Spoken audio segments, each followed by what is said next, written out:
सच्चिदानंद सिद्ध परमेश्वर भगवान की, देवाजी देव खजर से आदिनाथ भगवान की, वर्तमान शासन नायक महावीर भगवान की, आचार्य गुरुवर आदि सागर महावीर कीर्ति महाराज विमल सागर गुरु महाराज की, युग श्रेष्ठ तपस्वी आचार्य गुरुदेव सन्मत सागर गुरु महाराज की, प्राकृत ज्ञान के श्री चतुर्पट्टाधीश आचार्य गुरुदेव सुनील सागर गुरु महाराज की, ज्ञान चिंतामणि प्रथम गणनियारिका रत्न विजयमती माता जी की, गणनियारिका विमल प्रमा माता जी की, द्वादशांग सरस्वती जिनवाणी माता की।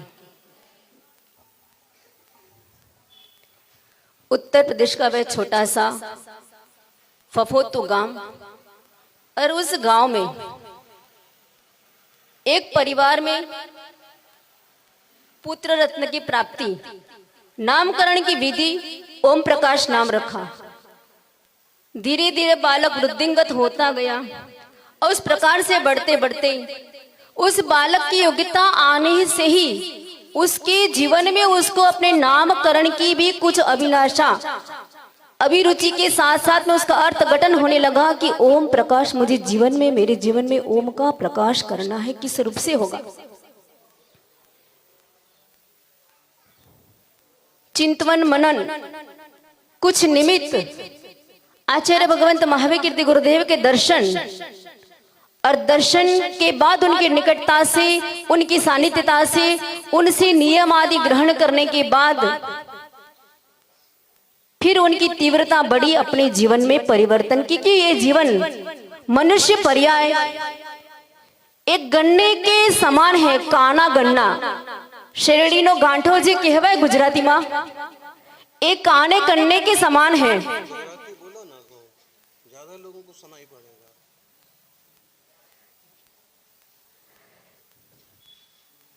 શેરડીના કાણો છેદ વાળો જે શેરડીનો હોય એ પ્રકારે મારું મનુષ્ય પર્યાય છે। એ મનુષ્ય જીવનને એ પ્રકારની સમાનતા બતાવી એની, તો જે પ્રકારે શેરડીનો જો ટુકડો હોય એનો જે સૌથી નીચેનો મૂળ જે હોય અંતિમ છોર એ કેવો હોય છે? નીરસ, એમાં કોઈ રસ ના હોય। શેરડી તો મીઠી હોય પણ સૌથી અંતિમ છોર નીરસ હોય છે। એ ઓમ પ્રકાશ બાળકને, એ બાળકે ચિંતન કર્યું કે અંતિમ છોર સુધી પહોંચવું છે તો નીરસ જીવન, એ નીરસ જીવનમાં કઈ રસ નથી। એ શેરડીના ગાંઠામાં અંતિમ ચરણમાં કઈ રસ નથી, યાની કે જીવનનો બી અંતિમ ચરણ વૃદ્ધાવસ્થા। અને એ વૃદ્ધાવસ્થામાં પણ કેવી રીતે હોય છે? વિષય ભોગોની શક્તિ નિરસતા હોય છે, શક્તિહીનતા હોય છે। એ અવસ્થા તક પહોંચીને ત્યાગ માર્ગ પર જવું યા તો જીવનને અંતિમ પરમે છોડવું, એનાથી પૂર્વ આત્મા પ્રકાશને, ઓમ પ્રકાશને પ્રાપ્ત કરવો। અને પહેલું ચરણ યાની કે બાલ અવસ્થા, બાલ અવસ્થા પણ વિષય ભોગો માટે અયોગ્ય અવસ્થા માની છે। એ અવસ્થામાં પણ કાંઈ જ નથી।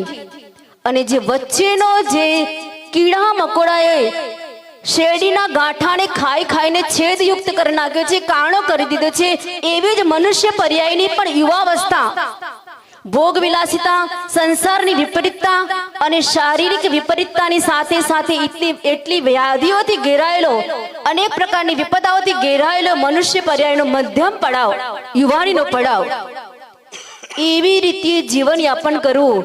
જેમ કિસાન ખેડૂત પણ અમારો જે શેરડીનો ગાંઠો હોય એની આગામી ખેતી માટે બીજને રૂપે રાખવા માટે એ જ કાણા ગાંઠાઓમાંથી, એ જ કાણા છિદ્રયુક્ત શેરડીના ટુકડાઓને પણ બીજ રૂપ સુરક્ષિત રાખવાનો પૂર્ણ પ્રયાસ કરે છે એની સમજદારી પૂર્વક।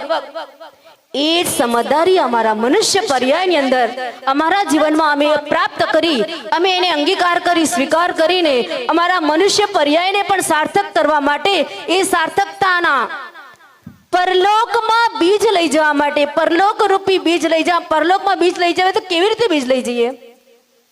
સ્વર્ગ મોક્ષની પ્રાપ્તિના કારણે અમે જે નિમિત્તથી એ પ્રાપ્ત કરીએ છીએ, એ બીજને પ્રાપ્ત કરીએ છીએ, એ નિમિત્ત રૂપ તપસ્યા, ઉત્તમ સંયમ તપને આચરિત કરીને જીવનને સાર્થક બનાવવાની પુરુષાર્થની ભાવના સાથે આચાર્ય ભગવંતને દીક્ષા ગ્રહણ કરી. એ બાળકે દીક્ષા ગ્રહણ કરીને એટલી જ ઉત્તમ ચર્યા, ઉત્તમ સાધનાની સાથે પોતાના જીવનને અર્પણ કર્યું. બ્રહ્મચર્ય વ્રત લેતા સાથે નિયમ બ્રહ્મચર્યનો, મીઠાનો ત્યાગ. મીઠા વગર કંઈક સારું નહીં લાગે. એમ કરતા કરતા અંતિમ જ્યારે એમને મુનિ દીક્ષા લીધી શાશ્વત તીર્થ ક્ષેત્ર સંમેત શિખરમાં, ત્યારે 5 રસોનો ત્યાગ, માત્ર દૂધ રસ છોડીને 5 રસોનો ત્યાગ. અને ધીરે ધીરે ક્રમશઃ સારી કહાની, બધી વાર્તા બધાને ખબર છે, કથા ખબર છે કે કેવી ત્યાગની ભાવના હતી, કેવી તેમની સાધના હતી. એવી સાધનાની સાથે સાધનારત તપસ્વી સમ્રાટને આ પોતાના જીવનમાં એક જ લક્ષ્ય રાખ્યું કે મારે આ જે સાધનાની રૂપે મનુષ્ય પર્યાયને પરલોકમાં કેવી રીતે લઈ જવું છે. સ્વર્ગમાં વર્તમાનમાં મોક્ષ નહીં જવાય, પણ એ બીજને એવું સુરક્ષિત બનાવવું છે. એ બીજને કાણા છિદ્ર સાથે છે, એ છિદ્રોથી રહિત ઉત્તમ બીજને મારે બનાવીને સ્વર્ગથી કાલાંતરમાં મોક્ષની પ્રાપ્તિ પ્રાપ્ત થાય, એ પ્રકારની ભાવના સાથે એમને ઉત્તમ સાધના સાથે અંતિમ ચરણ, અંતિમ દેહની આજના દિવસે, આજને કે 24 તારીખ ગલ જે ગઈ 2 દિવસ પૂર્વ, એ દિવસે એમને અંતિમ ચરણને પ્રાપ્ત કર્યું. અને કી સાધનાને સંલેખનાને શિખર, સંયમના માર્ગ પર સંલેખનાનું શિખર કલશારોહણ ધારણ કર્યું. હું એક વાત કહેવા માંગુ કે અહીંયા સવારથી હું 2 દિવસથી સાંભળું છું કે આચાર્ય ભગવંતને કે પદ ખાલી થયું, સિંહાસન ખાલી થયું, સિંહાસન પર કોને બેસાડવું, કોને બેસાડ્યો, કેવી વિડંબના થઈ. પણ કંઈક તો કારણ હશે, કંઈક તો નિમિત્ત હશે, અને કંઈક તો પુણ્યાય હશે જીવની, અને કંઈક તો એમની યોગ્યતા હશે. એ યોગ્યતાના ઘણા બધા કારણો મેં પણ સંઘમાં રહ્યા પછી જોયા છે. પણ એમનું એક સાક્ષાત અંતિમ 2010 એક ઉદાહરણ હું તમને બતાવવા માંગુ કે જ્યારે આચાર્ય ભગવંત તપસ્વી સમ્રાટનો કેશલોચ ઉદઘામાં અનંતવીર સ્વામીની પ્રતિષ્ઠા પછી ચાલી રહ્યો હતો. એ કેશલોચનો દિવસ આચાર્ય ભગવાન, એ દ્રશ્ય પણ એમના દ્વારે થયેલું છે, એમને યાદ આવ્યું હશે. કેશલોચ વખતે આચાર્ય ભગવાન તપસ્વી અત્યંત અસ્વસ્થ અવસ્થામાં, કે એમને પોતાનો કેશલોચ પોતાના હાથેથી થઈ શકતો ન હતો, હાથ કંપન કરતા હતા. અને દરેક સાધુ અંદરથી, શાયદ મારા મનમાં તો થતું જ હતું, અને મને વિશ્વાસ છે કે દરેક સાધુના મનમાં પણ કેવી તકલીફ છે, છતાં પણ પોતે પોતાનો કેશલોચ કરે છે. એ જ વખતે એક આચાર્ય ભગવંત, હું નામ નહીં આપું અહીંયા, આચાર્ય ભગવંત તો ખ્યાલ જ છે, પણ એક આચાર્ય ભગવંત ઉભા થયા. અરે ત્યાં મારો મુખ્ય ઉદ્દેશ કહેવાનો જે છે કે આચાર્ય ભગવંત આ પદ પર આસીન છે, આ સિંહાસન પર જે આસીન છે, બિરાજમાન છે, અરે આપણને બધાને અહીંયા સંબોધિત કરીને સંભાળી રહ્યા છે. આ જે અમારા અંકલેકર પરંપરાનો જે નામ રોશન કર્યા છે, એનું મુખ્ય જે કારણ છે, એ ઉદાહરણ બતાવવા માટે એ વખતે આચાર્ય ભગવંત જે ઉભા થયા, એમણે આચાર્ય ભગવંતને નમસ્તું કર્યું, તપસ્વી સમ્રાટને, અને એમને પૂછ્યું, મહારાજ આચાર્યશ્રી, હું તમારો કેશલોચ કરું? અરે તપસ્વી સમ્રાટને તો બધા ઓળખે છે, તમે એમ પૂછો ને કે હું તમારા ચરણ સ્પર્શ કરું, એ કહેશે મારા ચરણ સ્પર્શ નહીં કરો. કે તમે પૂછો કે મારા ચરણ સ્પર્શ કરું, એનો મતલબ કે તમે એમને, હું તમને કહું કે તમારા ચરણ સ્પર્શ કરો, યાની કે મારી ભાવના છે કે તમે મારું કામ કરો. એ ક્યારે કોઈની તરફ અપેક્ષા રાખતા નહોતા. એમને ઈશારો કર્યો નહીં, એ चुपचाप जाके बैठ गए. और उसी समय ये साक्षात अतिशय क्षेत्र पर मुझे कहने का मौका मिल रहा है. उस समय मेरे मन में भाव आया कि आचार्य भगवंत एक बार उठ जाए, मुझे विश्वास है. और तत्क्षण आचार्य भगवंत, इसको टेलीपैथी कहते हैं उसको, पर जो भी हो, आचार्य भगवंत की भी भावना होगी. आचार्य भगवंत वहां गए, उन्होंने कुछ नहीं किया, आचार्य भगवंत को नमस्कार किया और उस थाली में जो कटोरी में राख रखी थी उसको उठाई और अपना कार्य करना शुरू किया. जिसको कार्य करना है उसको गाने नहीं गाना पड़ता है कि मुझे कार्य करना है तो मैं करूं क्या. और ऐसी ही अनेक विध गतिविधियों का ध्यान में रखते हुए आज जो पद पर सिंहासन पर विराजमान है, ये ऐसी ही कृति कलाकार के रूप में हमारे आचार्य भगवंत, उनकी ऐसी करने के कारण, ऐसी करुणा के कारण, ऐसे वात्सल्य के कारण और ऐसी उदात्त क्रियाओं के कारण इस पद पर आसीन है. ठठोला बोलने मात्र से हमारा कार्य नहीं होता है, कार्य करने की कला आना चाहिए. और ये कला सर्वगुण संपन्न आचार्य भगवंत सुनील सागर गुरुदेव. और एक बार और घटना घटी. आचार्य भगवंत का जब समाधि मरण हो गया, हम लोग तो उस समय हैदराबाद में थे, अलग अलग सब थे, तो हम उधर में भी थे. और 2 दिन तो कुछ होश ही नहीं था जब, पर जैसे ही हमने सुना कि आचार्य भगवंत, हमारी देखिए हमको पूछा गया, किसी ने वहाँ पर किसी के पास फोन आया होकर पूछा गया, तो हमने भी तुरंत वहाँ बोल दिया कि आचार्य भगवंत के लिए हमारी पूर्ण अनुमति और हमारी भावना है कि आचार्य भगवंत सुनिसा के गुरुदेव बने।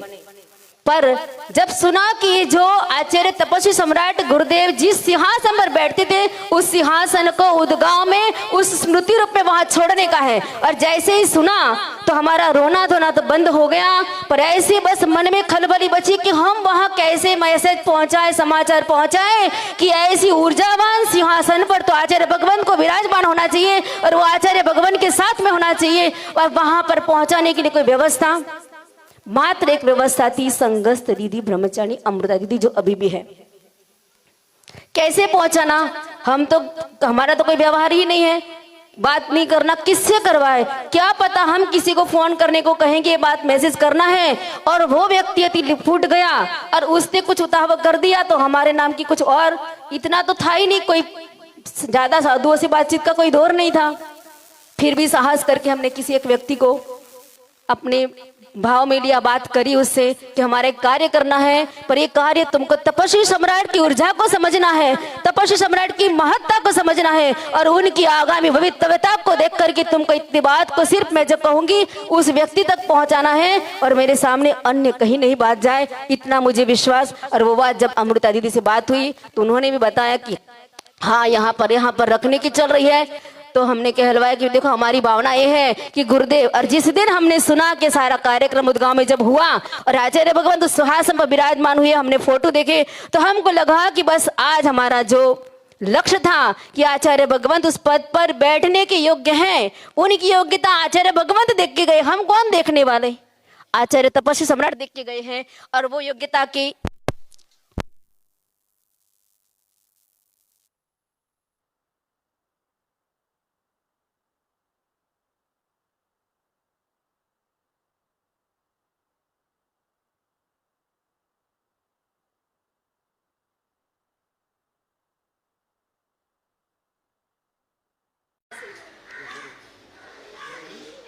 सबने कहानी तो सुनी कि कहाँ कैसे क्या किस प्रकार से,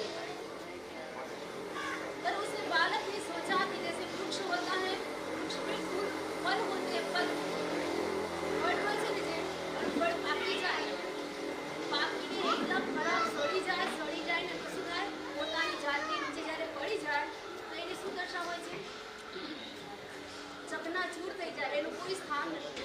આચાર્ય ભગવંત સંદીપ નામના બાળકે પણ વિચાર કર્યો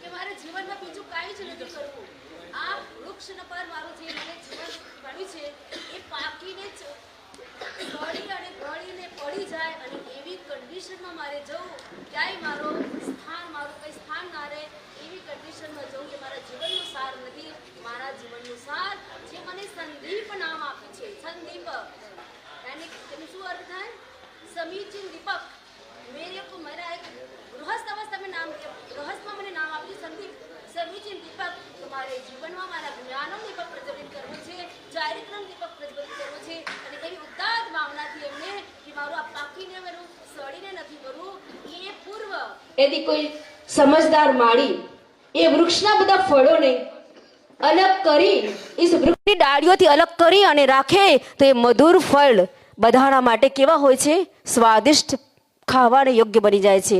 તો એ સંદીપ નામના બાળકે પણ વિચાર કર્યો, ચિંતન કર્યું કે મેં મારા જીવનની અંદર મારે બીજું કાંઈ જ નથી કરવું, માત્ર અને માત્ર આ પરિવાર રૂપી, મિત્રતા રૂપી, આ સંયોગી રૂપી જે ડાળો મારી છે બંધાયેલી મારી સાથે, એ ડાળને હું જ્યાં સુધી નહીં તોડું ત્યાં સુધી મારા જીવનમાં ઉન્નતિ નથી થવાની અને સારી ડાળને તોડી દઈશ, સંયમ માર્ગમાં આગળ વધીશ ત્યારે જ મારી ઉન્નતિ થવાની છે।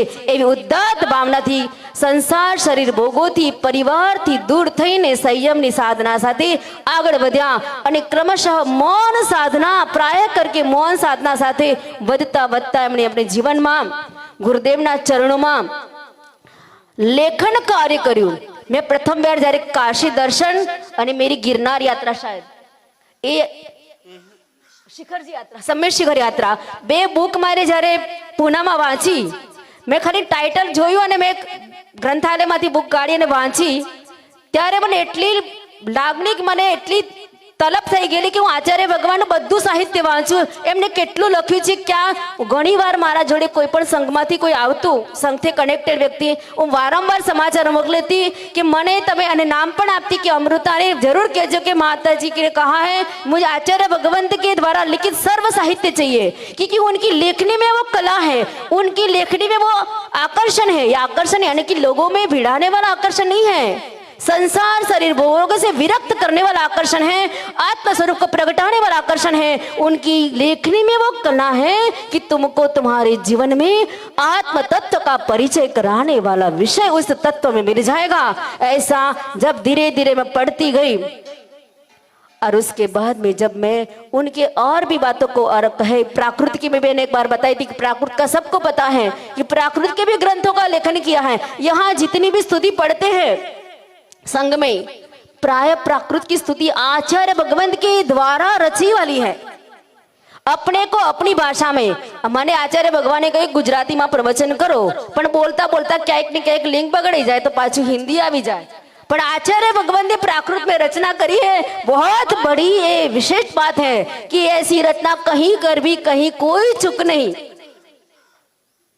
ऐसे ज्ञान की तपोधनी आचार्य भगवंत के लिए आज जो आचार्य पट्टाचार्य पदारोहण, आचार्य पद में तो हम समक्ष आचार्य भगवंत ने तपस्वी सम्राट ने अपने करकमलों से उनके आचार्य पद के संस्कार औरंगाबाद में 2007 में किए. तब तो हम साक्षात उस दृश्य को निहारने के परम गौरवशाली दृश्य साक्षात बने हैं साक्षात्कार. पर ये दृश्य नहीं देख पाए, पर सुन करके भी हमको हमारे जीवन में जो आह्लाद अनुभव हुआ है शायद शब्दों में अवर्णनीय है. क्योंकि वो हस्ती ही है, वो हस्ती ऐसी है कि उनके लिए कौन से शब्दों से हम अभिमान करें. हर व्यक्ति अपना कुछ न कुछ कहना चाहेगा, पर कहते कहते भी वो लेखनी हमारी अधूरी ही रह जाएगी. ऐसे भगवंत के चरण में बारंबार नमस्कार करते हुए मैं एक ही बात कहूंगी कि हे भगवंत, आपने अपने जीवन में एक कला, एक ज्ञान, ये शक्ति, ये सामर्थ्य, ये समता, ये वात्सल्य, ये ममता, ये जो सब प्राप्त किया है ये सब में बिखेर भी रहे हो. ऐसा नहीं कि अपने आप में भर लिया है, सब में बिखेर रहे हो. और उसके साथ में आप दीर्घायु, शतायु, यशस्वी, स्वस्थायु बनो. और हमारे इस अंकलिकर परंपरा को नहीं, तपस्या के साधक तपस्वी सम्राट के नाम को ही नहीं, पर एक विश्व दर्शन को भी, सनातन धर्म को भी विश्व में कीर्तिमान करो. इसी भावना के साथ जिस हृदय में करुणा वही ने हृदय में, जिस नयन में करुणा वही ने हृदय में गंभीरता, वचने वचन सीधी दिसे बदने दिसे वात्सल्यता, निज नाम में वश में करी सब सिद्ध की सानिध्यता. ऐसे गुरु सुनील सागर के चरण में वंदना, ऐसे गुरु सुनील सागर के चरण में वंदना. परम पूज्य आचार्य गुरुदेव सुनील सागर गुरु महाराज की.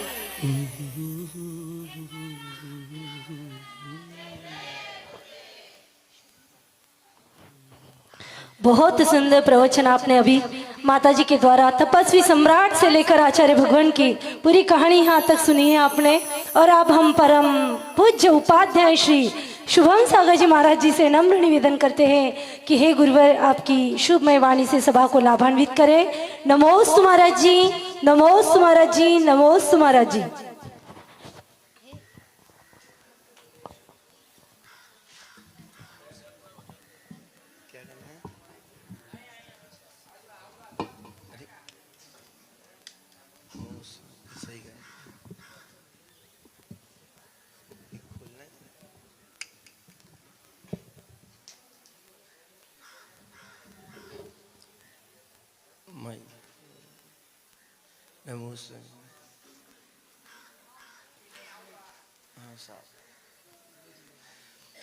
ओम नमः सिद्धेभ्यः नमो अरिहन्ताणं नमो सिद्धाणं नमो आयर्याणं नमो वज्रायाणं नमो लोहे सौसाणम। पंच परमेष्टि भगवान की, 24 तीर्थंकर भगवान की, अनंतानंद सिद्ध परमेष्टि भगवान की, देवादेव 1008 श्री ऋषभ देव स्वामी की, अंतिम तीर्थे शासन नायक प्रभु महावीर स्वामी की, परम पूज्य मुनि कुंजर आचार्य भगवान श्री आदि सागर जी महामुनिराज की, परम पूज्य तीर्थभक्त श्री महावीर कीर्ति जी महामुनिराज की, परम पूज्य वात्सल विमल सागर जी महामुनिराज की, परम पूज्य युग से तपस्वी सम्राट आचार्य सन्मति सागर गुरु महाराज के, परम पूज्य वर्तमान के वर्धमान अध्यात्म सरोवर के राजहंस आचार्य सुनील सागर जी गुरुदेव की, उपस्थित धर्म स्नेही प्यारी प्यारी भव्य आत्माओं,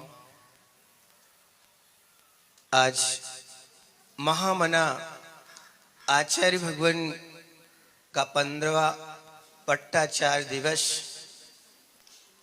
ये हम सबके लिए आनंद का दिवस है। मोक्ष मार्ग की जवाबदारी बहुत गहरी होती है और ये जवाबदारी अपने के साथ तो है ही, पर इस पथ पर बढ़ने वाले जीवों के प्रति कितनी बड़ी जवाबदारी होगी कि उन आने वाले शरण में जीवों के लिए सही मार्गदर्शन देना और आत्महित का मंगलमय उपदेश देना, ये बहुत बड़ी उपलब्धि है। जो जीव खुद अपने जीवन को चरितार्थ करें, आकिंचन स्वरूप की भावना से अपने आप को आकिंचन स्वरूप की भावना से भरे, वही जीव कहीं जाके उस शुद्धता को प्राप्त हो सकता है और दूसरे के जीवन में उस शुद्धता को प्राप्ति में कारण बन सकता है। चैतन्य भगवान महावीर स्वामी की मंगलमयी श्रवण परंपरा, इस परंपरा में जितने भी पद होते हैं वो पद प्रतिष्ठा आदर के लिए नहीं होते हैं, सम्मान पाने की भावना से नहीं लिए जाते हैं। ये महावीर स्वामी की परंपरा में जो पद आचार्य उपाध्याय आदि आदि जो पद होते हैं, पट्टाचार्य के पद, ये उस संस्कृति उस धर्म को आगे बढ़ाने के लिए होते हैं। ज्ञानियों, आचार्य भगवान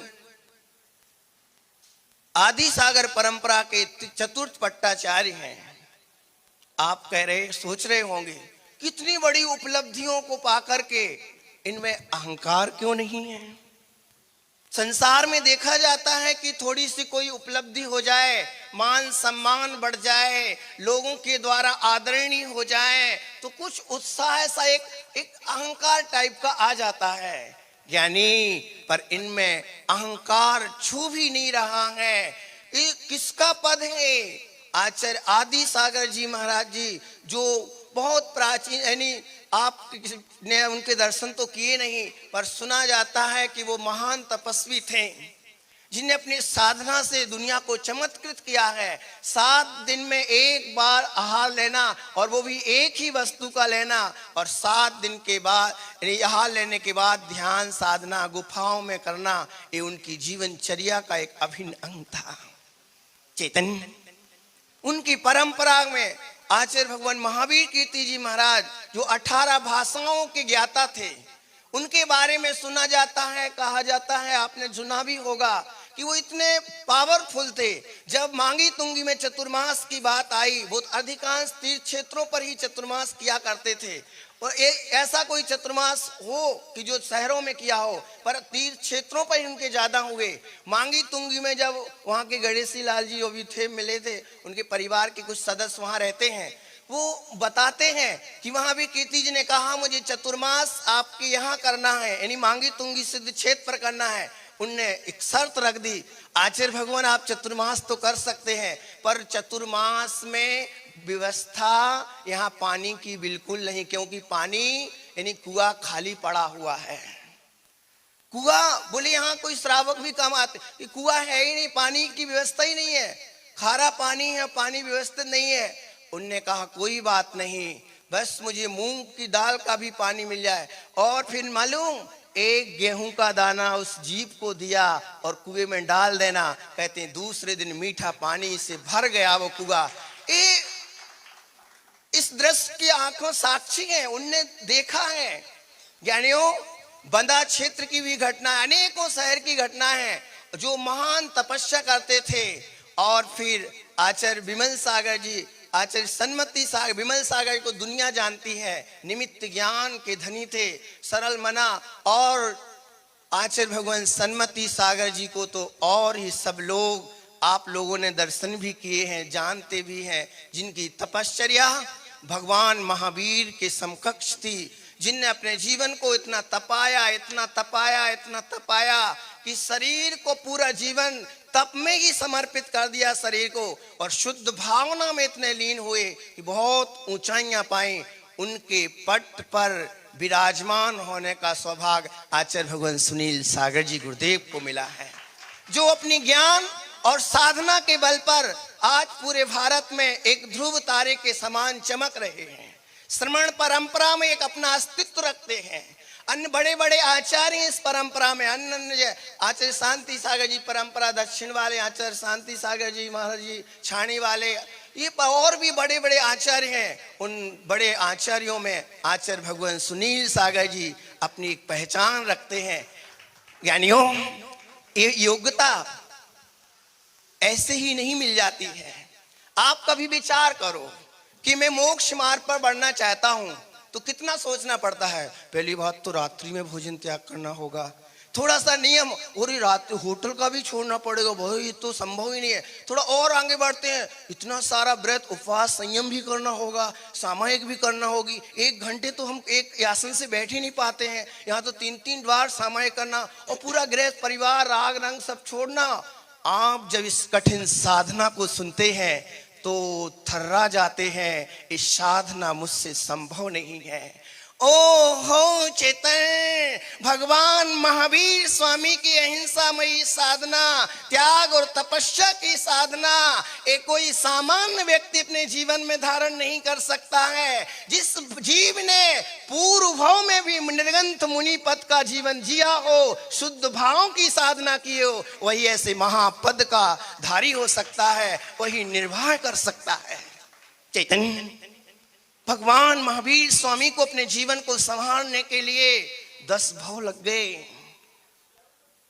आज हम बहुत अधूरे हैं, अभी मोक्ष मार्ग परिपुष्ट है, वो बहुत परिपुष्ट है, उसको पाने के लिए बहुत पुरुषार्थ करना पड़ेगा। ज्ञानियों, आचार्य भगवान ने अपनी छोटी सी वय में, आप सबने सुना होगा, कई बार सुना होगा प्रवचनों में, छोटी सी 20 वर्ष की उम्र में गुरुकुल में पढ़ाई करके शास्त्री बीकॉम तक पढ़ाई की, और उस उम्र में निरंतर स्वाध्याय ध्यान चिंतन करते हुए तपस्वी सम्राट का सानिध्य पाया। और बरुआ सागर एक नगर है जहां बरनी जी द्वारा स्थापित गुरुकुल, वहां जाके आचार्य भगवान महावीर जयंती पर निर्ग्रंथ दीक्षा को स्वीकार किया। ज्ञानियों, इस बीच में कितने अवरोध आए होंगे, आकर्षण आए होंगे, पर आचार्य भगवान का लक्ष्य शुद्धात्म तत्व की प्राप्ति का था। चैतन्य, हम भी वो भावना भाएं, भावना ही बहुत बड़ी उपलब्धि है। आचार्य भगवान से आप पूछो यहां तक आए तो कैसे आए, आप आचार्य श्री बता पाएंगे, कहेंगे कि मैंने वो पवित्र भाव को ऐसा भाया। ओ चेतन, शुद्धात्म भावना में वो बल हुआ करता है, शुद्धात्म भावना में वो परिपुष्टता होती है कि अशुभ विचार किनारे हो जाया करते हैं, अशुभ विचार कभी आ ही नहीं पाते हैं, और शुद्ध भावना का वो फल कि एक दिन ये जीव भगवत्ता को भी पा लेता है। शुद्ध भावना भाई उसका फल निर्गंध पद मिला और निर्गंध पद में निरंतर शुद्धता की भावना से भरे रहे। आज आचार्य भगवान तपस्वी सम्राट का जो पद, जिन संस्कृति का निर्वहन, जो चतुर्विधि संघ का मार्गदर्शन, इस संघ का मार्गदर्शन करना, नाना अभी माता जी बताया था ना, अनेक प्रकार के शहरों के जीव होते हैं। मुनिराज हैं, आरिका हैं, माता जी हैं, त्यागी वृत्ति हैं, कोई कहीं से कोई कहीं से, कोई किस स्वभाव वाला, कोई, पर सबका लक्ष्य तो एक ही है ना। आप भली एमपी के ठहरे, आप यूपी किसी भी कोने में से आए हुए हो, पर लक्ष्य तो जिस जीव का एक होता है वो सब पार ही हो जाते हैं। लक्ष्य है शुद्धात्मा की भावना का। आचार्य भगवान एक अपने साधना में दत्तचित्त हैं और सहजता से मुनिजन, आरिका जन अपनी अपनी साधना को करते हैं। मार्गदर्शन एक ऐसा होता है कि अपराधों से डरने लग जाते हैं, धर्म में उत्साह बढ़ जाता है, चर्या करने में मन लगने लगता है। ओह, ये बड़ी, हमारा जीवन ऐसा ही चला गया और हमने एक उपवास नहीं किया, हमने साधना नहीं की, सच्ची सामायिक नहीं की। जब तक तो उपदेश आचार्य भगवान देते हैं तो धर्म में मन अपने आप लगने लगता है। सुबह की सामायिक कब होती है, दोपहर की कब होती है, तब तो अभ्यास में इतने व्यस्त रहते हैं सभी साधुगण कि भूल ही जाते हैं। कई बार तो हम लोग चतुर्मास में ये भी भूल जाते हैं कि चतुर्मास शुरू हुआ और लास्ट कब हो गया। हाँ, ऐसा भी होता है कि पता ही नहीं पड़ता चतुर्मास कब हो गया। स्वाध्याय, सामायिक, संयम, प्रतिक्रमण, प्रत्याख्यान, उपदेश, पंचकल्याण, आराधना, नाना प्रकार के आयोजन चतुर्मास में होते हैं। पंचकल्याण उसके बाद होते हैं। कहने का मतलब इतने पता ही नहीं पड़ता 4 महीने कब व्यतीत होते हैं। ज्ञानियों, आत्म ध्यान में वो योग्यता है तो आचार्य भगवान अपने आप को उस भाव से को संभाले हुए हैं। यानी किसी भी समय अपने आप को केवल आकिंचन चेतन मात अनुभव करना बहुत आवश्यक है। चेतन, आप 24 घंटों में अपने आप को यदि तुम आकिंचन अनुभव नहीं करोगे कि मैं कौन हूं, अपने आप को आकिंचन रूप से अनुभव नहीं करोगे कि मैं एक चेतन मात्र हूं, पर द्रव्यों से भिन्न मेरे आत्मा का स्वरूप है, मैं निर्मल ज्ञान मात्र हूं, भगवान जैसी मेरी आत्मा का स्वरूप है। ओहो चेतन, 24 घंटे में यदि तुम अपनी आत्मा का आकिंचन स्वरूप का ख्याल नहीं करोगे तो तुम्हारे ऊपर इतना बोझ लद जाएगा, इतना बोझ आ जाएगा कि तुम तकलीफ में पड़ जाओगे। अब क्या मेरा होगा, अभी देख लो, हाय मेरा बच्चा, मेरी पत्नी, मेरी दुकान, अब क्या होगा, इसको संभालना, उसको संभालना, घर छोड़ा नहीं जा रहा है, पत्नी का क्या होगा, बच्चे का क्या होगा। इसका मतलब आप आकिंचन की भावना से शून्य हो, आप शाम सुबह नहीं भाव पा रहे हो। यानी आचार्य भगवान इस आकिंचन की भावना से युक्त रहते हैं, इसलिए सारे संघ का संचालन भी सहज हो जाता है, कर्तापन का भाव ही नहीं। चैतन्य, आचार्य भगवान की मंगलमय प्रेरणा, आप सब भी उस आकिंचन भावना को भावना करो। 24 घंटे में चेतन एक बार सही आपको वो हल्कापन देगी, ये भावना आपके जीवन में वो मृदुता पैदा करेगी, आपके जीवन में वो संतोष पैदा करेगी, आपके जीवन में वो उपलब्धियां पैदा करेगी जो उपलब्धियां आज तक नहीं हुई हैं। आपके जीवन में वो परम विशुद्ध आनंद पैदा करेगी, वो एक आकिंचन की भावना।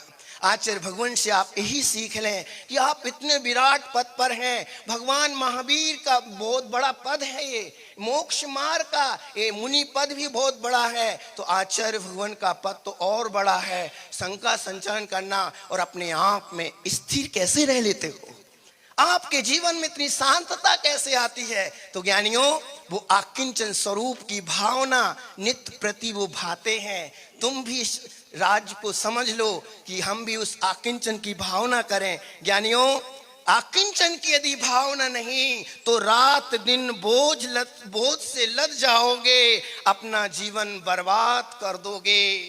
ओ चेतन, बर्बाद होने में देरी नहीं लगती है जब आपने आपको मानो कि मैं परिवार वाला हूँ, मैं कुटुंब वाला हूँ, मैं संचालन करने वाला हूँ, मैं इसका करता धरता हूँ, तो आप इतने बोझ से लज जाओगे, अपने आप को व्यथित और दुखी कर लोगे और आकिंचन भावना से होगे, तो आप कभी भी कितनी भी भीड़ में हो, कितने भी संघर्षों में हो, कितनी भी उपलब्धि अनुपलब्धि में भी हो, तो भी आप आनंद का वेदन कर पाएंगे। ज्ञानियों, जैसी दृष्टि होती है वैसी ही अपनी वृत्ति बनती है, और जैसी वृत्ति होती है वैसा फिर स्वाद आने लगता है। आचार्य भगवान इस पद पर शोभायमान है। सभी जनों ने मंगलमय विनयांजलि दी। माता जी ने बहुत सुंदर काव्यमय उसमें रूप में विनयांजलि दी। पूरा जीवन चरित्र, जो उनकी उपलब्धि है, जो उनसे शिक्षाएं हैं, जो उनकी योग्यता, वो सब बता दी। आचार्य भगवान का मंगलमय जीवन हम सब की ओर से प्रार्थना है। आप सब इस आचार्य पद पट्टाचार्य पद पर सुशोभित रहते हुए संसारी जीवों के लिए मोक्ष मार्ग का मंगलमय उद्बोधन मार्गदर्शन देते हुए आपका भी एक दिन तीर्थंकर प्रकृति का बंध हो, और एक दिन समोषण विराज करके धर्मोपदेश दे करके एक दिन निर्वाण श्री की उपलब्धि करे। इन्हीं मंगल भावना से जो सुनील सागर जी गुरुदेव की। बहुत सुंदर। यहाँ पर उपाध्याय महाराज ने तपस्वी सम्राट के प्रति श्रद्धांजलि, आचार्य भगवान के प्रति विनयांजलि एवं अध्यात्म के सूत्र हमें दिए। बहुत ही अच्छी बात। अब हम चलते हैं गुरुदेव की ओर। गुरु आज्ञा ही परंपरा है, गुरु आज्ञा ही परंपरा है, जिन आगम ही पंथ है, जिन आगम ही पंथ है। जैन संस्कृति की परंपरा के गुरुवर संत महंत है, जैन संस्कृति के परंपरा के गुरुवर संत महंत है। कोई जाति पंथ नहीं है, कोई जाति पंथ नहीं है, गुरु सुनील सागर जी तो निर्ग्रंथ है। सारा विश्व झुके चरणों में, सारा विश्व झुके चरणों में, गुरुवर तो भगवंत है, गुरुवर तो भगवंत है। परम श्रद्धेय जन जन के आस्था के केंद्र एवं आज के दिन जिस आसन पर शोभे थे, बैठे थे, वह चतुर्थ पट्टाधीश सुनील सागर जी गुरुदेव के चरणों में मैं समस्त प्राणीगण की ओर से नम्र निवेदन करती हूँ कि हे गुरुदेव, आपकी अमृतमय वाणी से हम सभी को लाभान्वित करें। नमोस्तु भगवान, नमोस्तु भगवान, नमोस्तु भगवान। मेरे गुरुदेव को दुनिया समन्वय संत कहती है, मेरे गुरुदेव को दुनिया समन्वय संत कहती है।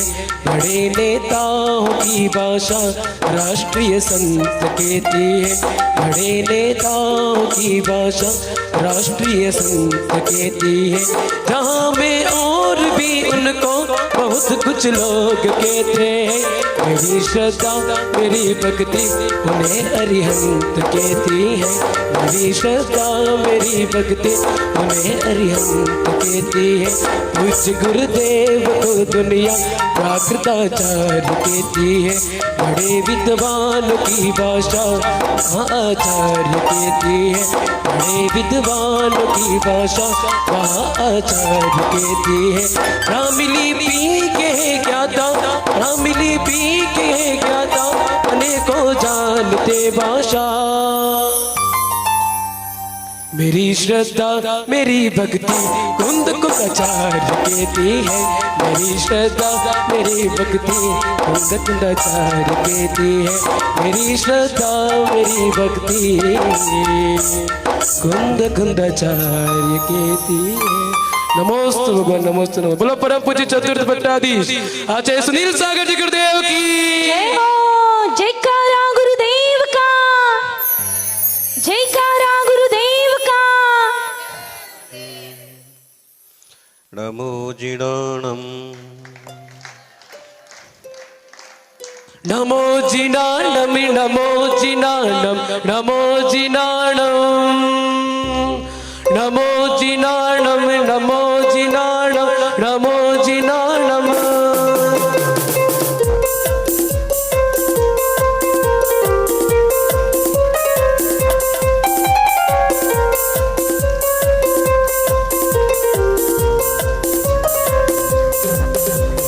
ओम नमो अरिहंताणम, ओम नमो सीताणम, ओम नमो आयर्याणम, ओम नमो उपजायाणम,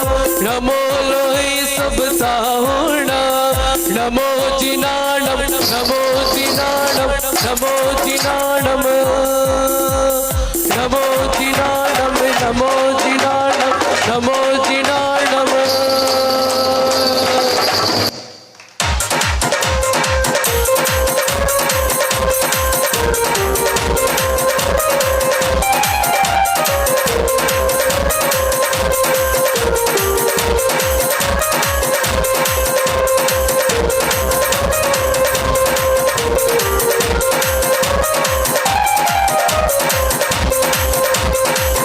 हाथीय सौरभ अभिनंदन तुम्हें कहो पशुपास चल जिना उपयंत सियल से अलका पशुपूज जिन विमल अनंदा बसंती कुंकु अरबल्ली उड़ी सुबयण मिरे विवल्ली पासिना महावीर महेश गंगा बीजो भीत दिरेच नमो जिनाणम नमो जिनाणम नमो जिनाणम नमो जिनाणम नमो जिनाणम नमो जिनाणम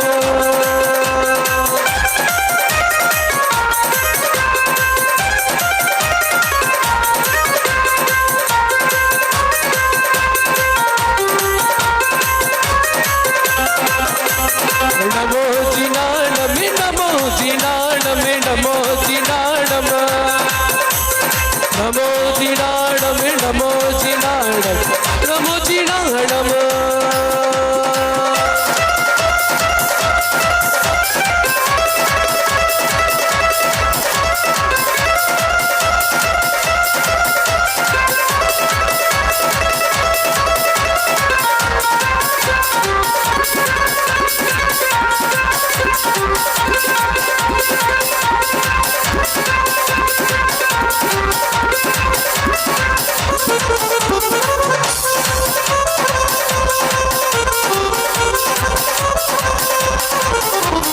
नमो जिनाणम नमो जिनाणम नमो जिनाणम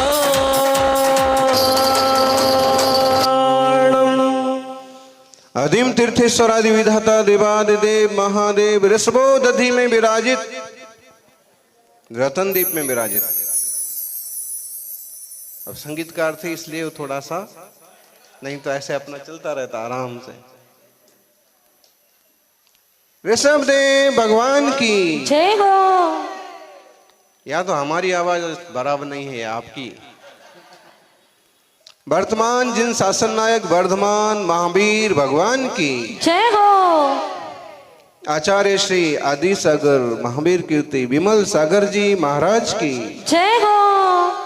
तपस्वी सम्राट गुरुदेव आचार्य श्री सन्मति सागर जी महाराज की जय हो। बोलो परम पूज्य वर्तमान की वर्तमान अभिष्ण ज्ञान उपयोगी सन्मति रत्न प्राकृत प्रभाकर चतुर्थ भट्टाधीश आचार्य जी स्वार्थ सुनील सागर जी गुरुदेव की जय हो। धिक्कारा गुरुदेव का।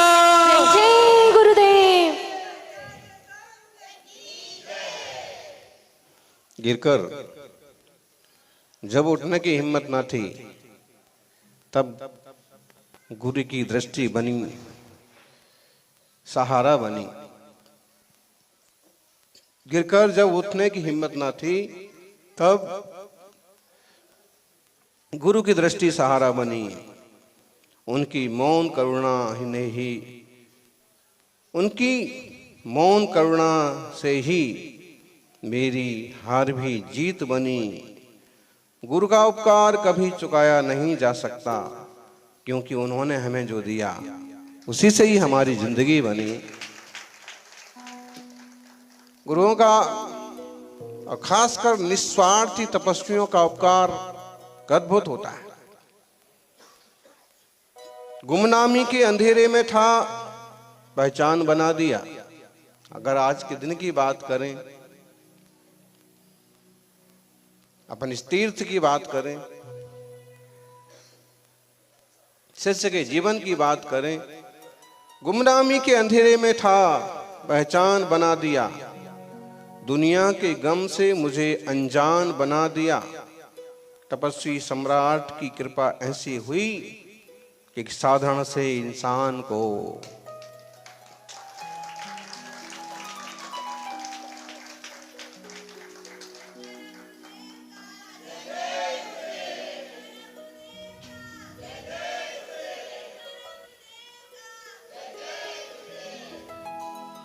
जयकारा लगाने के लिए स्पेशल मुंबई से आए हैं।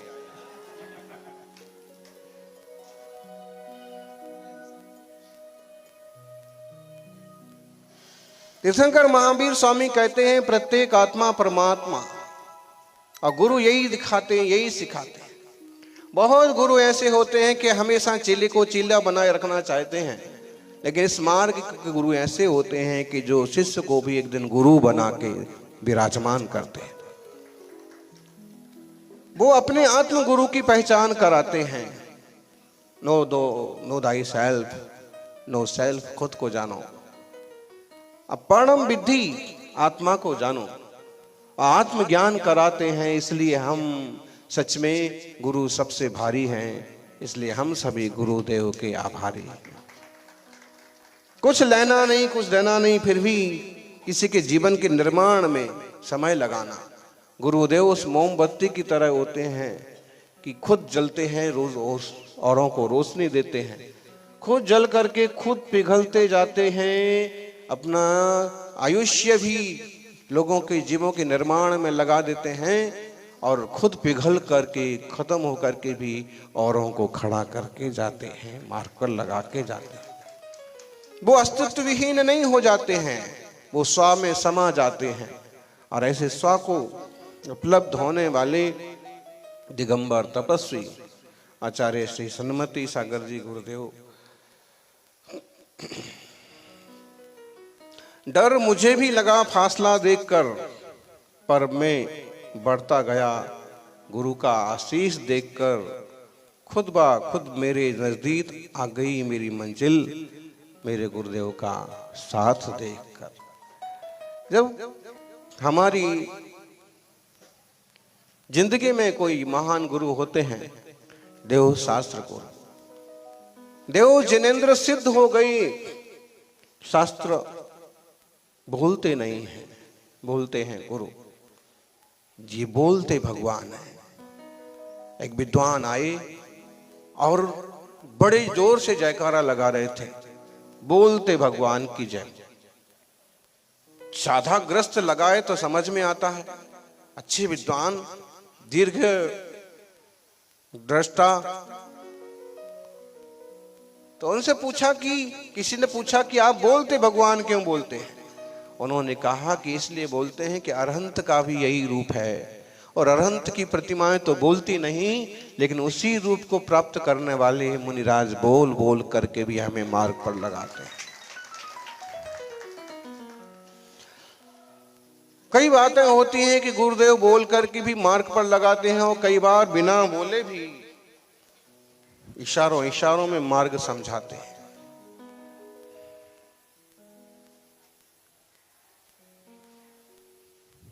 हमारे जीवन के तो बहुत सारे प्रसंग हैं। सबसे पहले जब हमने उनको देखा, बरुआ सागर प्रांगण में एक बेंच पर विश्राम कर रहे थे।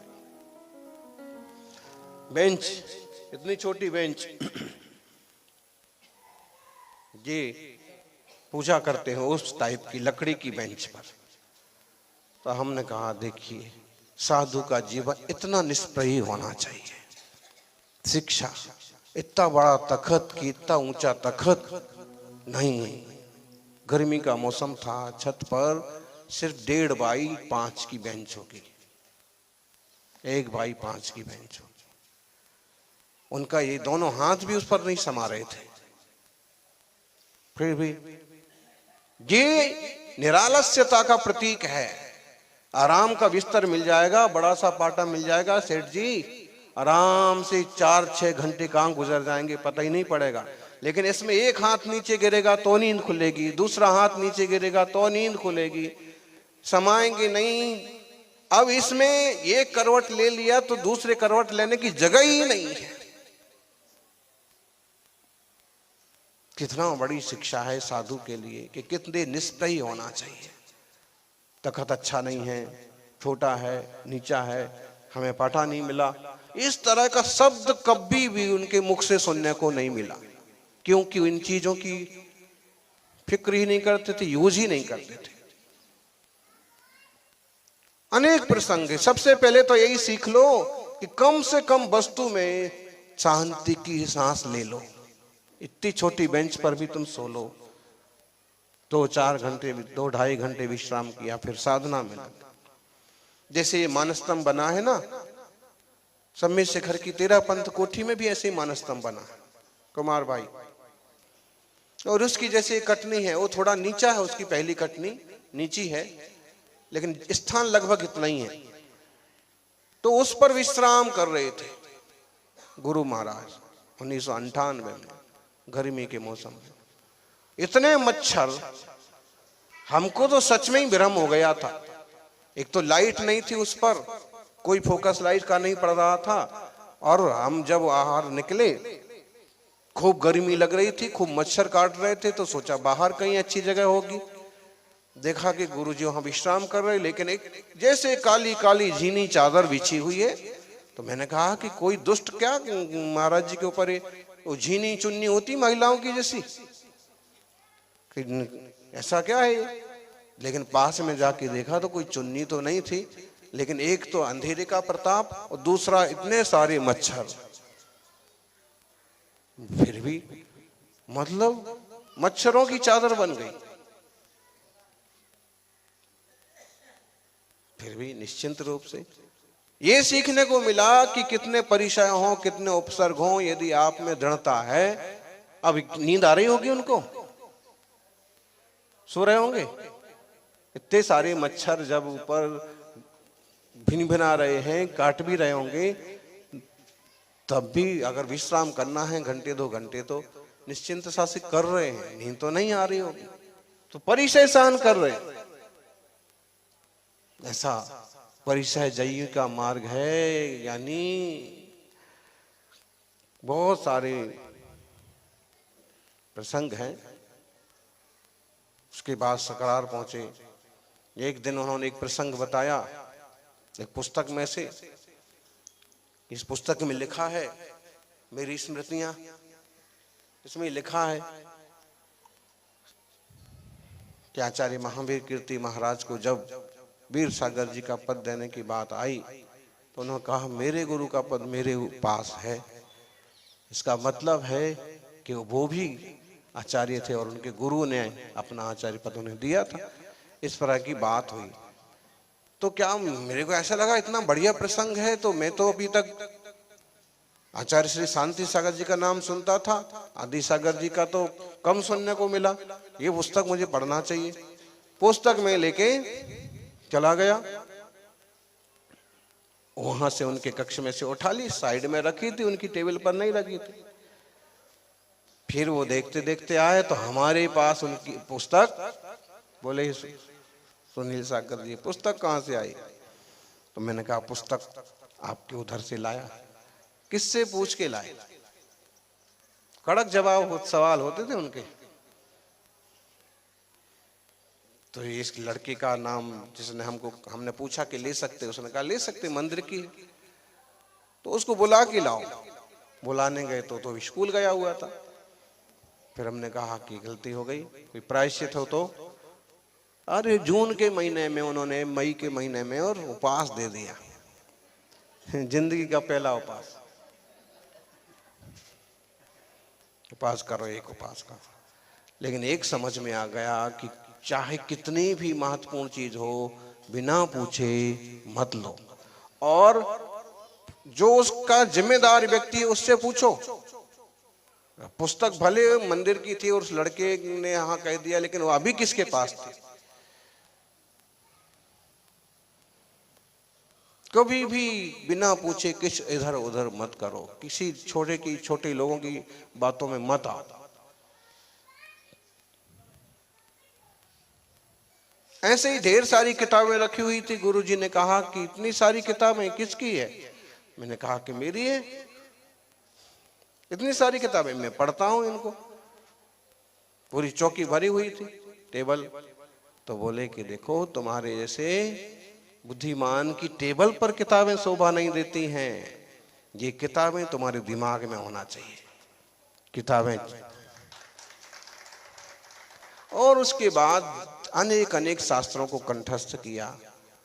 किताबों की जरूरत कम हो गई। मतलब ये किताबों का बोझा ढोते फिरते हो, और कई बार तो ये सोचते हैं कि कल ये पढ़ेंगे, परसों ये पढ़ेंगे, चतुर्मास में पढ़ेंगे, गर्मी के दिनों में पढ़ेंगे, जब ज्यादा समय मिलेगा तो इसको पढ़ेंगे, और वो ऐसे ही जोड़ जोड़ के रखी रहती हैं, क्योंकि समय तो उतना है। सुबह का स्वाध्याय उस समय, दोपहर का, शाम का, और सामूहिक में ही चला गया सब समय। तो ज्यादातर वो लालच ही होता है कि ये सब रखो।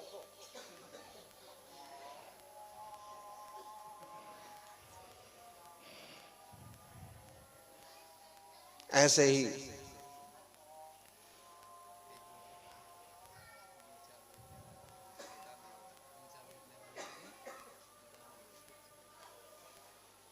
टीकमगढ़ में एक विद्वान आए, कहने लगे महाराज जी, अब वहां तो उनने जो गुरुजी देखे वो बड़े पार्टी पर बैठने वाले देखे, आप इतने छोटे पटिए पर क्यों बैठते? ये पलाई पर इस टाइप से ही बैठते थे।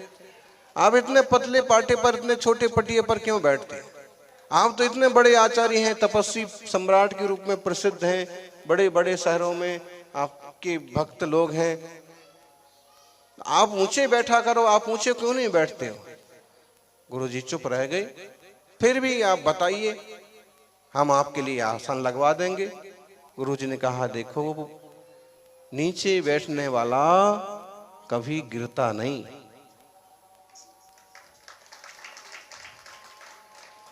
कहां लुढ़केगा? इतने पतले पाटे पर बैठेगा तो लुढ़क भी गया, गिर भी गया तो कहां जाएगा गिर के? तो नीचे बैठने वाला, एक कुर्सी पर बैठे लोग हैं, अगर जरा चुके तो लुढ़क भी सकते हैं। एक आध पहिया किसी ने खींच दिया, अथवा आप जब बैठ रहे थे और पीछे से किसी ने धीरे से और पीछे खिसका लिया, होता है ना कभी मनोरंजन में, तो गिर भी सकता है। लेकिन जो पहले ही से नीचे बैठा है वो, इसका मतलब है कि जरूरी नहीं है कि हमेशा ऊपर बैठे रहो। चूंकि सिंहासन पर बैठते थे कभी कभी, लेकिन अगर नीचे बैठने का मौका मिले तो भी सहजता रखो, शांति रखो।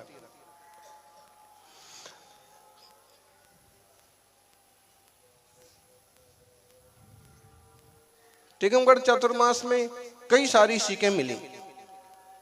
एक महाराज जी थे, उन्होंने हमें एक पुस्तक दी।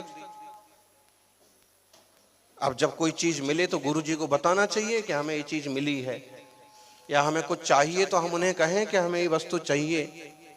तो चाहने वाली बात तो कभी होती नहीं थी कि हमें ये चाहिए, क्योंकि मिल ही जाता था। एक बार कुछ अच्छे कागज आए, पेन आए, तो वो हमको दे रहे थे। तो हमने कहा ये कागज हमको चाहिए थे कागज, क्योंकि बहुत लिखते थे, बिल्कुल टीपू सुल्तान बने हुए थे।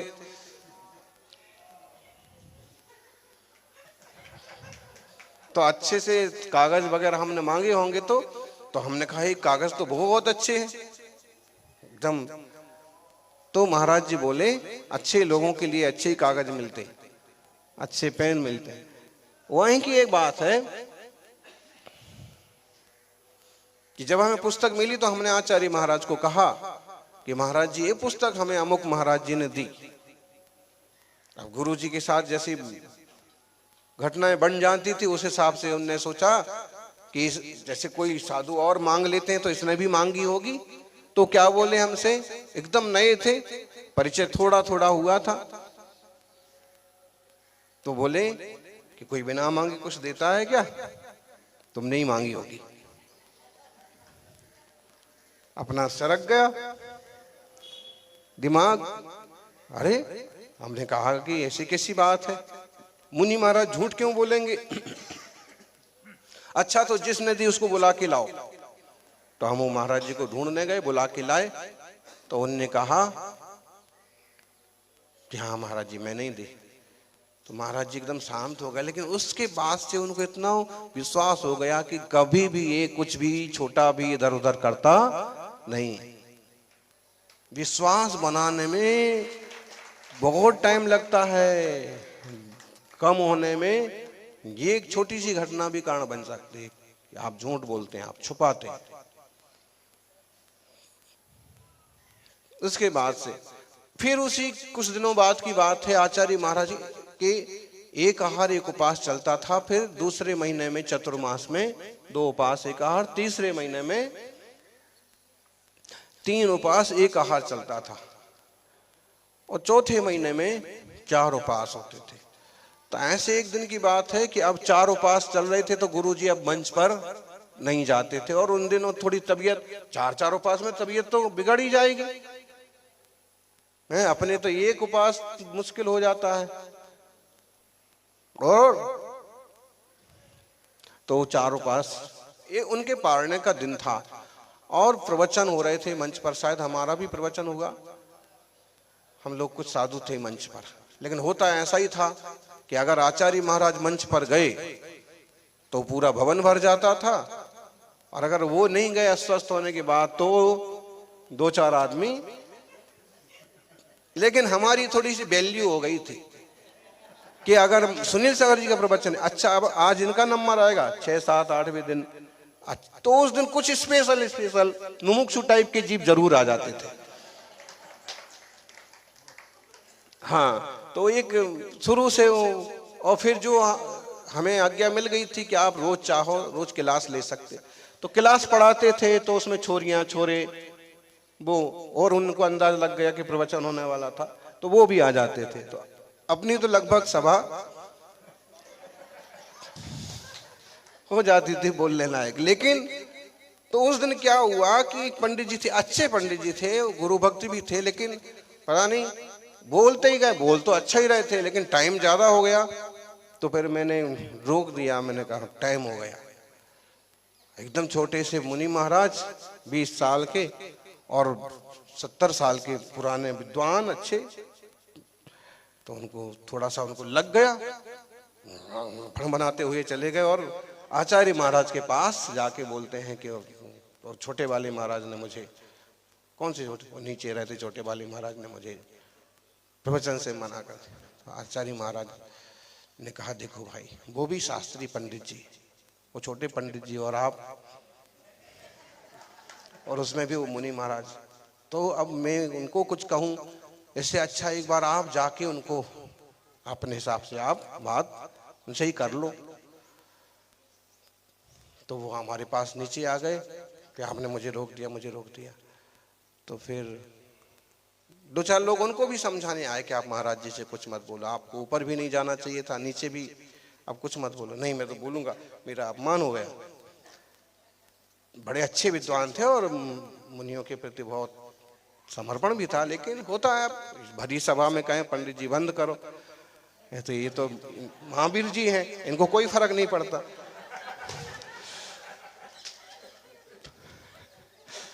तो फिर हमसे बोले, तो हमने एक ही बात कही कि पंडित जी बात जो भी है, लेकिन आप शायद भूल गए हैं, आज आचार्य श्री का पारणा है और घड़ी में 10:30 बज गए। अगर अपन बोलते रहेंगे तो पारणा कब होगा? तुरंत उनको ख्याल में आया, फिर बोले क्या, हाँ मेरी गलती। लेकिन फिर इस तरह से विद्वान गुरु का अपनापन मिलता है, बढ़ता है। समय की समझ होना, चीजों को संभाल लेने का। आचार्य श्री को अंदाज लग गया होगा कि उसने मना किया है तो ऐसा ही कोई कारण होगा, इसलिए ना हमको डांटने के लिए बुलाया और ना उनको कुछ कहा, तुम ही निपट लो।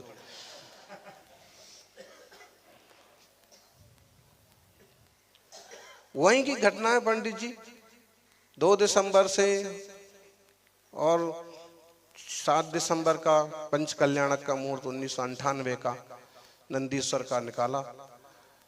तो बाबूलाल जी पठा वाली, हाँ, लेकिन उसमें तो उनकी उपस्थिति मात्र थी। मूल थे गुलाब चंद जी पुष्प, जय निशांत, विद्यासागर जी के ब्रह्मचारी, अशोक ब्रह्मचारी वगैरह। तो क्या हुआ कि जोरों की आंधी आने लगी, सब चीज, यहां तक कि 1 तारीख को तो मंडप वगैरह भी उड़ गया।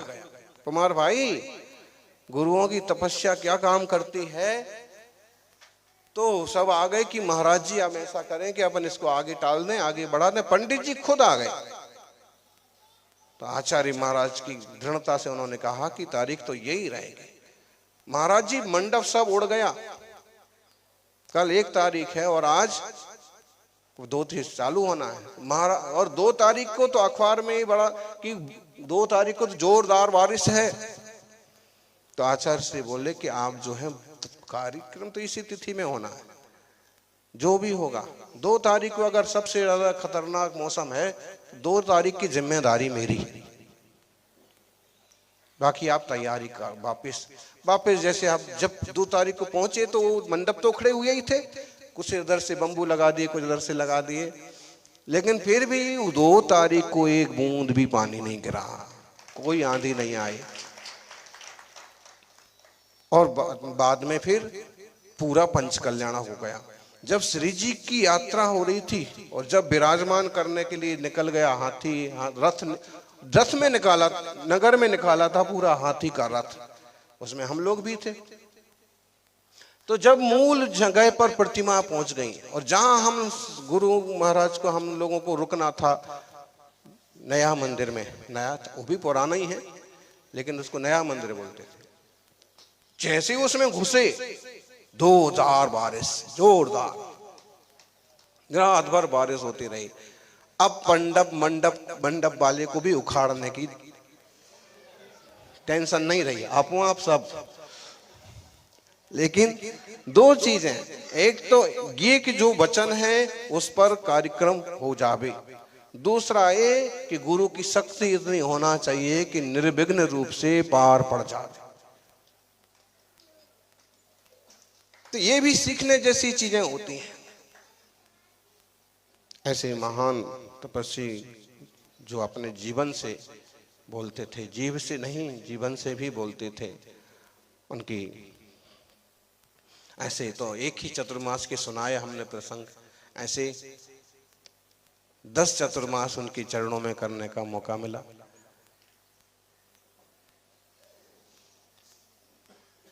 पूज्य पुरुषों की छत्र छाया कल्याणकारी होती है, सबके प्रति दया भाव, सबके प्रति अपनापन, किसी को पराया समझते ही नहीं थे, और गुरुओं के प्रति अत्यंत बहुमान। जैसे उन्होंने अपने जीवन को सार्थक किया वैसे हम भी करें।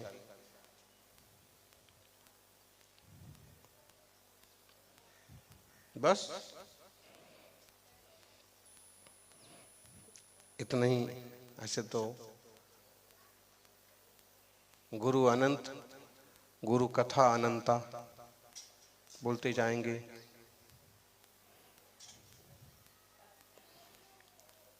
हर बहुत सारी चीजें सिखाने जैसी लोगों को।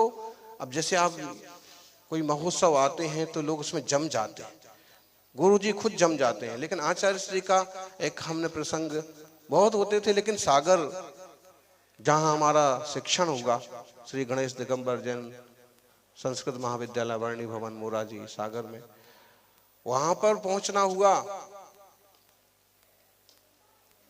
सन 2000 में चतुर्मास के बाद। तो जन्म जयंती का कार्यक्रम था, मंच पर बैठे थे लोग, बैठे थे, कार्यक्रम चल रहा था, तभी किसी ने कहा कि अमुक महाराज जी की तबीयत खराब हो गई। तो मंच का कार्यक्रम छोड़ करके, सब कुछ छोड़ करके वो ऊपर जहां संघ विराजा था वहां गए, संबोधन किया, उनका स्वास्थ्य देखा।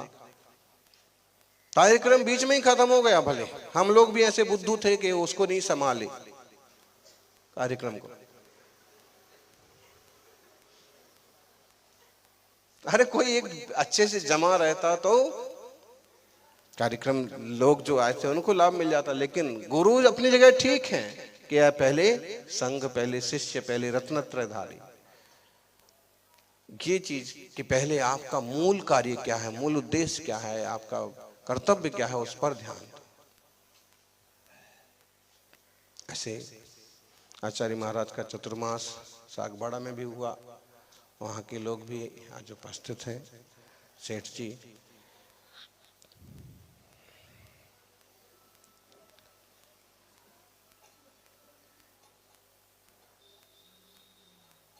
आइए यहीं विराम करते हैं अपन। जय बोलिए गुरुवर आचार्य श्री सन्मति सागर जी महाराज की। बोलो परम पूज्य चतुर्थ पट्टाधीश आचार्य सुनील सागर जी गुरुदेव की जय हो। क्योंकि अब प्रतिक्रमण का समय है ना, अपराह्निक स्वाध्याय। ये 4 आराधना का ग्रंथ चल रहा है, मरण कंडिका। इसी के बीच में आज अपन ने आर्यिका सूत्रमती माता जी की समाधि का प्रसंग भी सुना। जिन लोगों ने देखा है उन्हें पता होगा कि माता जी गंभीर माता जी थे। जितना अच्छा स्वाध्याय था उतना ही अच्छा उनका शांत चित्त था।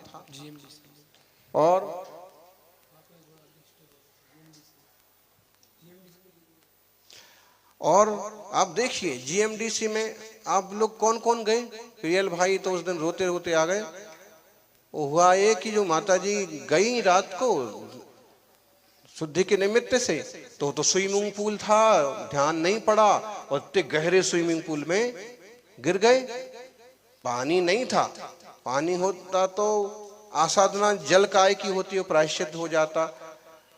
लेकिन उसमें भी खतरा था, ज्यादा पानी होता और उस पानी में चले जाते तो दूसरी समस्या बन जाती। लेकिन वो चोट लगी उनको, हड्डी टूट गई।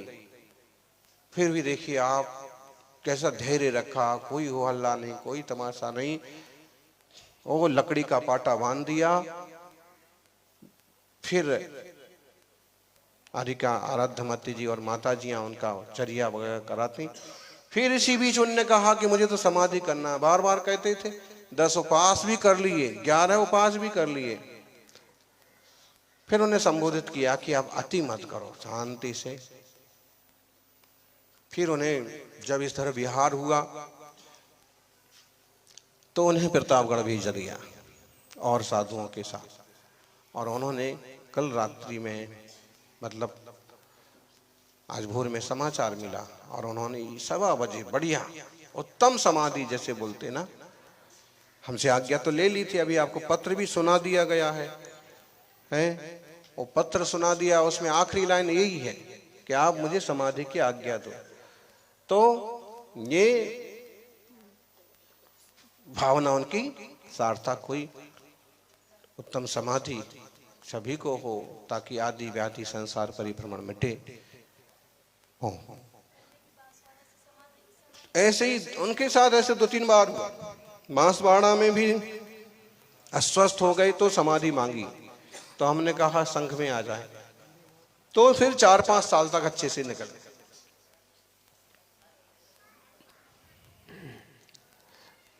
जय बोलिए अहिंसामयी सनातन जैन धर्म की। परम पूज्य गुरुदेव आचार्य श्री 108 सुनील सागर जी मुनि महाराज की, विराजमान चतुर्विध आचार्य संघ की।